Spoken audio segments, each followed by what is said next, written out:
us, they want to distract us. And so the best thing to do is disassociate with those that are still in that lower frequency mentality of fear-based, awareness. And just remember that we didn't come to this earth to see it all blown away in a nuclear war. We came to this earth to witness and to be a part of a transformation that is going to lead into a new heaven on earth, and we are the forerunners of that. So just remember that, to stay centered, don't listen to any misinformation or false information, and ultimately, the white hats are in control. Even what happened with the destruction of the Russian pipelines, that was all orchestrated.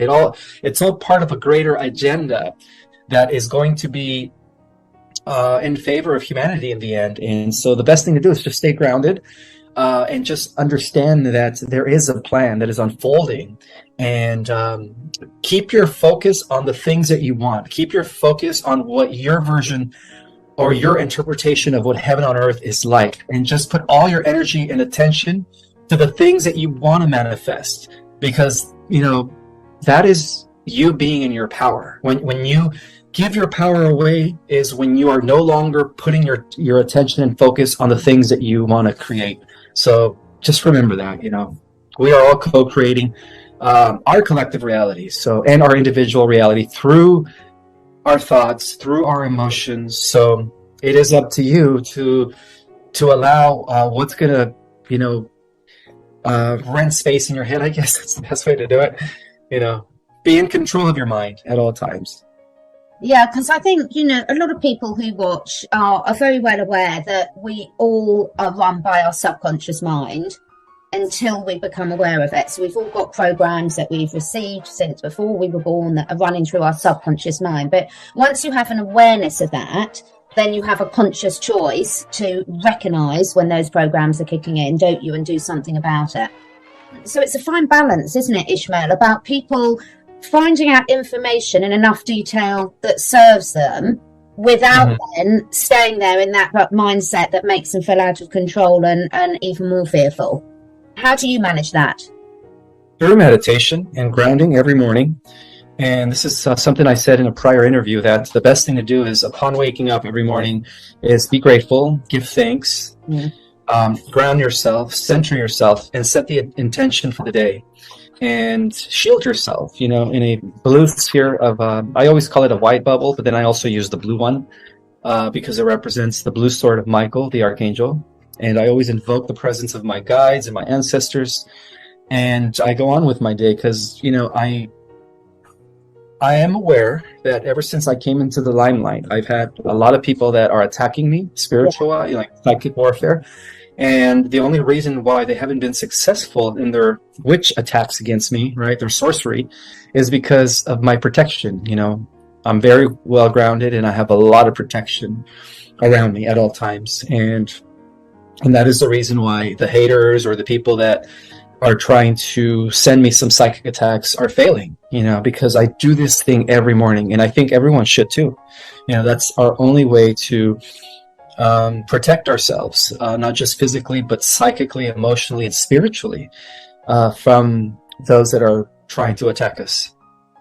It's such an important point that you've raised there, and I think something that will resonate with everyone, because there's conscious attacks that get thrown out at people, and also people projecting their own fear that then particularly empaths can really pick up on and absorb and take on. So those protection, and one of the things you're really, really good at is your focus and your routine. And one of the things that I've been covering a lot on my channel is the fact that, health, wellness, spiritual awareness, all this stuff, balance, it's not something you achieve and you take off and then you don't have to ever do anything. It's the daily practices that count, isn't it, Ismael? Yes, absolutely. It's what you do on a day-to-day basis. It's where your state of mind is, where your focus is. So that's why it's important to be aware and mindful of your focus every second of the day. Yeah. Very important to do so. And don't worry when you slip off the bandwagon and you react in ways you don't want to and things. It's fine so long as you recognise it and course correct, isn't it? So it's not about beating yourself up and expecting us to all be walking angels. You're allowed to be human. We've chosen to be here at this time, but also recognising that the more we develop these tools and techniques to control our emotions, the easier and more rewarding our lives are going to be. Exactly. Yeah. You were saying about using your imagination a lot, because going back to the fact that we're all controlled a lot by our subconscious mind and the programming that's been put into us from outside forces throughout our lives there, reactivating this belief, the activating your imagination and your belief systems that you can heal yourself. Can you talk through a few tips on that for people? Yeah, learn how to, first you have to learn how to meditate so you can be in control of your thoughts. Once you're in control of your thoughts, then you could use your own imagination and your own internal talk to communicate with any body part, cells. And when you do that, you begin the healing process. You begin to do what is known as gene regulation with your own mind. And there's this doctor who Bruce Lipton, biology. Yeah, Bruce Lipton and Dr. Joe Dispenza, brilliant neuroscientists. But they both are the ones that are pioneering this new way of epigenetic. They call it epigenetics. This new way of gene regulating through our own mind by talking and communicating with our mind. And I think it's done a lot effective. It's more effective when you bridge or when you synchronize your mind with your heart. They say that the heart is also a mind or a brain, and it's got its own, neurons are called neurites. Yeah. And when you are heart and mind connected, when you're synchronized with your heart and your mind, you could actually begin the healing process of your body a lot better. And we all have that ability, but like you said, we've been subconsciously programmed to think that we need external medicine to do so. When in reality, everybody has the power to heal themselves if they learn how to align their heart with their mind in a coherent form, right? That's what they call it, heart-mind coherence. Yeah. Proven through many scientific research and testing that they've conducted at the Heart Math Institute. That's right. The science is there. The science is solid. It's been proven. It's just a matter of reprogramming your mind, rewiring your mind, and do it. It's not an accident, everyone, that Bruce Lipton's book is called The Biology of Belief. So the key there is the belief, because our thoughts and our emotions are the activators for this hidden potential between every one of us that we have right here, right now. And I would really encourage people to just enjoy developing these new skills in themselves. I mean, you've been doing it for years, haven't you? I have, yes. And then I teach techniques in my Starseeder cosmology course. I teach two of my techniques that I've been doing for years that actually allow me to not only regulate my own body, but it also gives me the opportunity or allows me to connect with my higher self and get downloads and access my Akashic records. Anybody could do that. Can you talk a little bit about the importance of forgiveness in terms of moving us forward? If it's going to free you emotionally and mentally, people that hold on to resentment or grudges are having a hard time forgiving, you're only giving your power away to that person that did you wrong. The best way to free yourself and become sovereign mentally, emotionally, and spiritually is by totally letting go and forgiving them. Because when you don't forgive somebody, it's like all you're doing is it's like putting dense energy in your body, in your emotional body, and that's just going to weigh you down. So if you guys want to fully be liberated, you have to learn how to forgive and forget. And that is the number one principle in achieving enlightenment and becoming a master or a spiritual adept. Forgiveness. Yeah, because when you're carrying that burden, we're not, we say it's not easy, but it's again, if you take these consistent steps, it gets easier and easier. It's so amazing what you just said there, Ismael, because it is, you, as you say, you really are on point at the moment, because so many people, everyone's at different levels of understanding, awareness, feeling and seeing different things.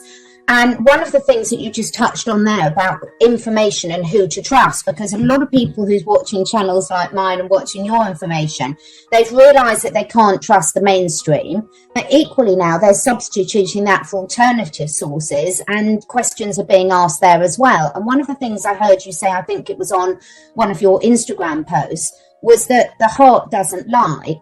So should we start with what is a starseed in your opinion?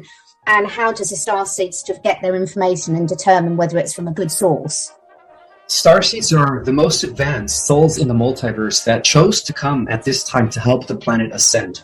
So they were volunteer in a way where, we have now millions upon millions of starseeds in their adult years, of course. A lot of the new crystalline indigo children are being born. One out of every third child now is crystalline. So as we prepare to move into this higher, level of reality. So yeah, that's what a starseed is. It's a volunteered soul that came from the higher dimensions beyond the fifth. Most people think that they're coming from the fifth dimensional level of reality, but that's the majority of the starseeds. But we also have a great deal of starseeds, or a number of starseeds that are coming from the sixth dimension all the way from the 12th dimension, which is amazing. So, there's different terms to describe the starseeds. Some people call them indigo children, rainbow children, crystal children. These are all different terminologies that I guess mediums and spiritual teachers have labeled these higher evolved beings that are now living among us. The first wave of starseeds came in the 50s and 60s, which means that they're now in their 50s and 60s. And then the second wave came during the 70s and 80s. Those starseeds are now anywhere from 35 to about 48. And then the last wave has been coming in since 2000, and they've just been coming in like crazy. So that's what a starseed is. It's a higher evolved soul that decided to regress back into the third dimension in an avatar form while operating still from higher levels of reality. Because see, the starseed is how can I say it? They're multidimensional. Everyone's multidimensional, but they, again, these are souls that have already reached higher levels of reality. So in that regard, only a rather small portion of their consciousness incarnated into this avatar in order to be the boots on the ground and kind of like work the system from within as the busters of the old paradigm that hasn't been working for thousands of years, in order to anchor in the new high energy vibrations that are bringing the world into a better reality and a better world structure. So, the starseeds have been doing their job just by merely existing, because they exert a type of frequency that is very transmutive when it comes to lower, denser energies. And so that's who they are. They're multidimensional beings that are still operating from the higher dimensions with only a small portion of their consciousness incarnating at this time, while forgetting who they were, of course, forgetting their galactic self and their higher self, over self, Christ self. But, in turn, in time, those memories are soon going to be coming back. Do anyone would think we'd planned this, Ishmael, because that leads so perfectly on to my next question so there's all this talk about when we incarnate, starseeds and non-starseeds into this current reality, that we forget a lot. So in one respect, there's the fact that we're here to learn lessons, evolve, move up to higher levels of consciousness. So why would the greater beings or the process work that we would forget some of that knowledge when we come back in? Because surely then there's the danger of making the same mistakes over and over again. Does that make sense? Makes perfect sense. And, we actually all agreed to forget. That was the primary reason why we incarnated, was to forget who we were so that we could actually learn from the limitations of being mortal and being human. Because in the higher dimensions, we have an immortal avatar. We don't see death the way the humans on Earth see death. There is no death. There's only transition from one level of reality to the next. Because as you know, in essence, we are immortal beings that are infinite in nature. And in essence, we're also reflections and fractals of the one consciousness that many call, the great prime creator souls of all existence. So as children of the one, we chose to incarnate without our memories so that we could understand the human condition. Because when the time comes, when our upgrades take place, which is going to happen any day now, as more CMAs come in, we're getting ready to transform into, the beautiful angelic humanoids that we were supposed to be, with amazing godlike superpowers, so that we could use those powers for good, so that we could understand what it's like to be human, so that when we do transform it and have access to our divine abilities, we could use those for the greatest, for the greatest benefit of all living things. So it was part of the training. It was part of the training in order to humble us, I guess, better yet said. Brilliant, Ishmael. This is absolutely amazing. Wow, my mind is just going at 90 miles an hour. So before we move on to the artificial intelligence, with this world that we're moving into, with the activation after the solar flash, that is the trigger point for all of this, is it? Yes, that is when the entire collective of humanity is shifted into the fifth dimensional reality. Well, fourth and fifth and sixth. Most of humans that are not star seeds are going at least to the fourth dimension, where it's still going to be a type of heaven on earth. Evil will be removed for at least 1,000 years. And then, of course, the star seeds are going to be operating in the fifth dimension and up. So there's going to be different dimensional Earths coexisting all simultaneously.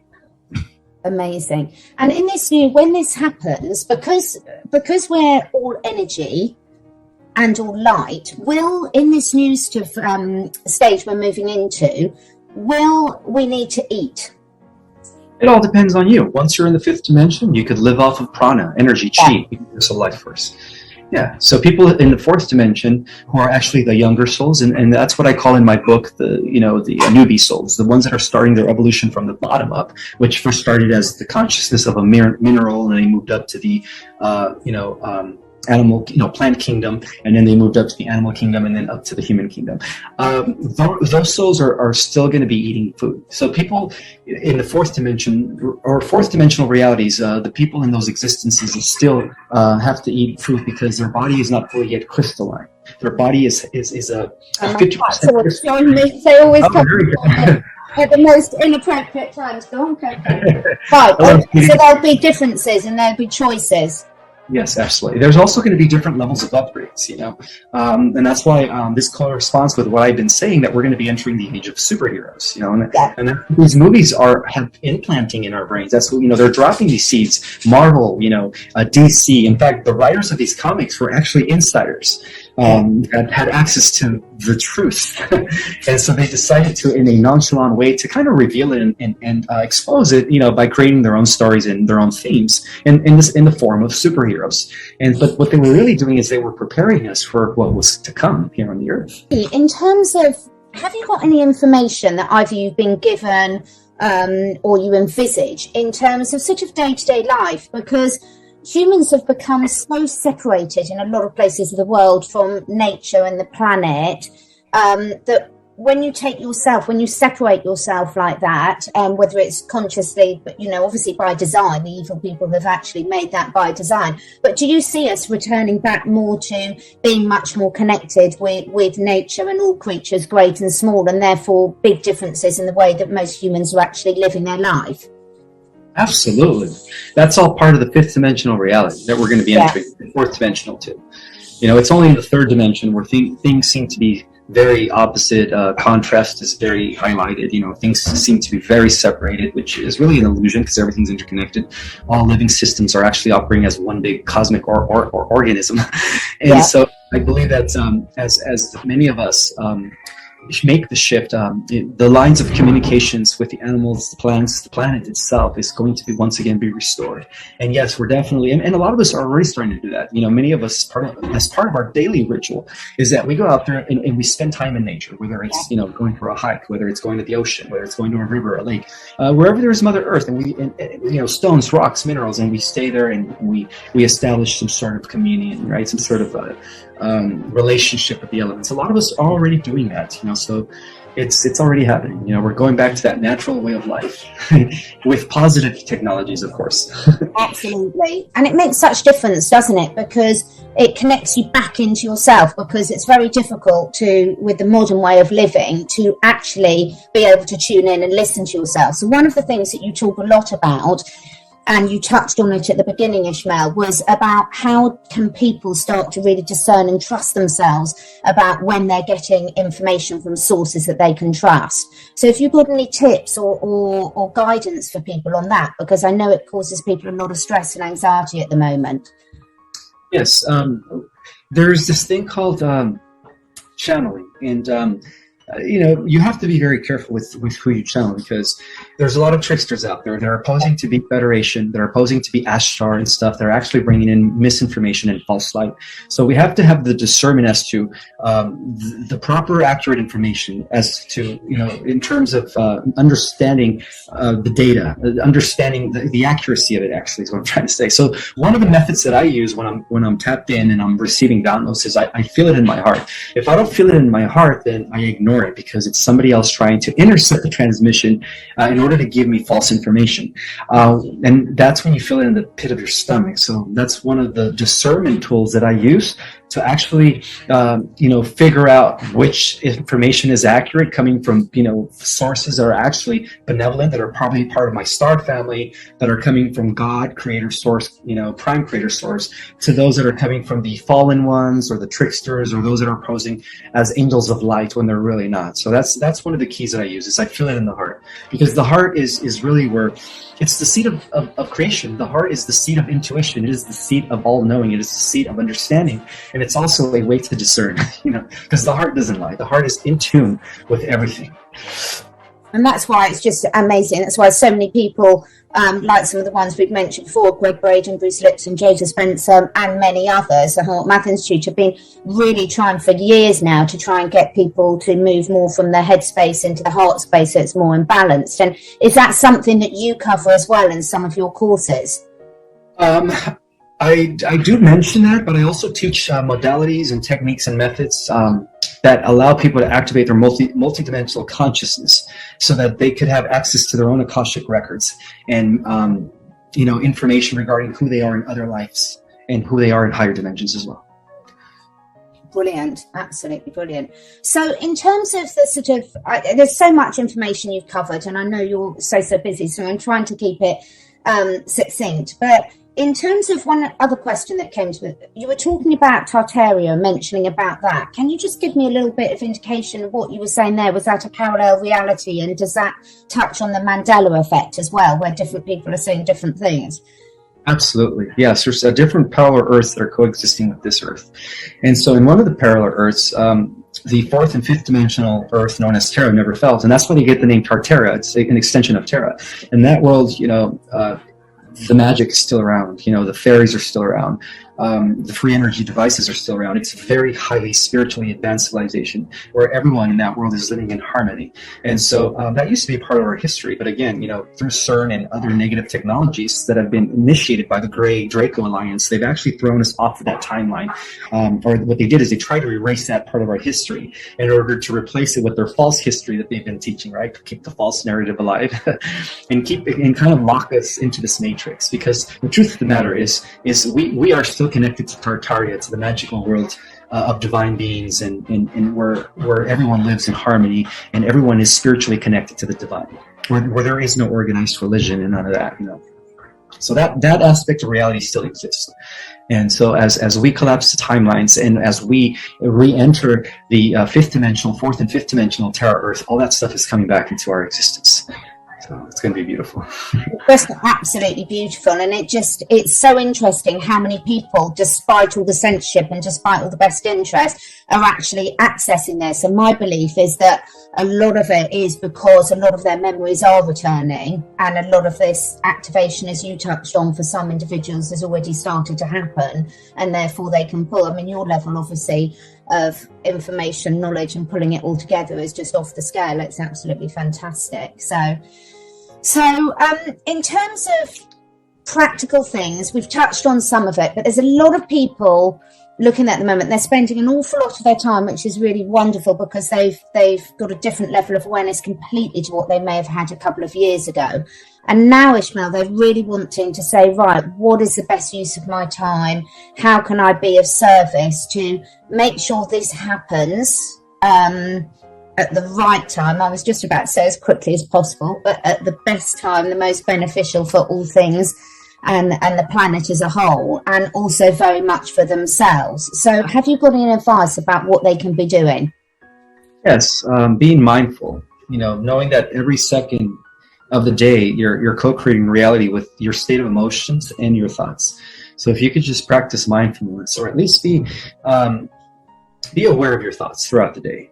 And, because we have, over 82,000 thoughts a day, and some of these thoughts are not good. So we're actually manifesting without knowing. So if you could just be mindful every second of the day, that's also going to help speed up the process faster for the highest optimal positive timeline for all of humanity.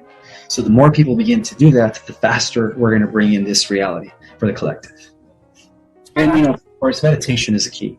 The more people go within, the faster we speed up the process of the bringing forth a new heaven on earth. I could not agree more. It's just so important, isn't it? And now.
Chẳng được quên khi cơn mưa đêm lại về. Em đã quên lời thề và ta như đông chìm sâu. Không còn mơ em anh nhận màu. Anh chỉ cần mơ đâu em bay. Chỉ còn là những cơn mưa vô giá. Cho bên mơ em không mơ anh. Anh một đêm mơ chỉ cần bên em không được còn nhớ. Và chỉ thôi không còn nhớ. Và người ta bên nhau như ngã thơ. Muốn nhớ về say em chỉ còn với em ở đây. Và anh như muốn chết đi nhưng không muốn em mãi mãi. Tình yêu làm cho ta đau đầu. Không em như nằm hâm mộ. Anh như đứa mong cầu. Và vui bên em hôn sầu. Chắc có mãi mãi em mơ. Chỉ có bên em nhưng đừng có mơ. Em vẫn đang dài. Em muốn bên ai. Anh không mong gì hơn. Chỉ mong em sẽ ở đây ôm anh thật gần. Anh chỉ mong đôi ta được có nhau. Mà đừng em đâu anh có em. Một đêm bên anh có em. Ta sẽ trao nhau môi hôn thật sâu. Ôm anh.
in my head, I fear that the thoughts build up until I can't hear, that my mind fills up into a creature, and it haunts me somewhere much deeper. Anxiety, filling up every space, no privacy. And silently, it could build and build until you finally see, whoa, it's taking over, damn no closure, moving closer. No exposure, I just wanna be a loner. Some can't stay sober, looking over all their shoulders, like moving boulders just to get out of the home. It sucks, I've had enough, I don't wanna feel the stuck under the rug, all my problems that I shove. I got nightmares in my head, I fear that the thoughts build up until I can't hear, that my mind fills up into a creature, and it haunts me somewhere much deeper. I got nightmares in my head, I fear that the thoughts build up until I can't hear, that my mind fills up into a creature, and it haunts me somewhere much deeper. I've been feeling weird, I can't seem to focus good enough. Nothing's really clear, sometimes it could be a little tough. I just need to feel like the end's in sight for me, but let's be really real, anxiety can foggy all this stuff. I've been feeling weird, I can't seem to focus good enough. Nothing's really clear, sometimes it could be a little tough. I just need to feel like the end's in sight for me, but let's be really real, anxiety can foggy all this stuff. It sucks when you finally feel like giving up. Oh God, no luck, everything feels like you're sticky stuck. I'm lost, handcuffed to the bed where I sleep, don't give a fuck. Can't stop, unplug, feeling over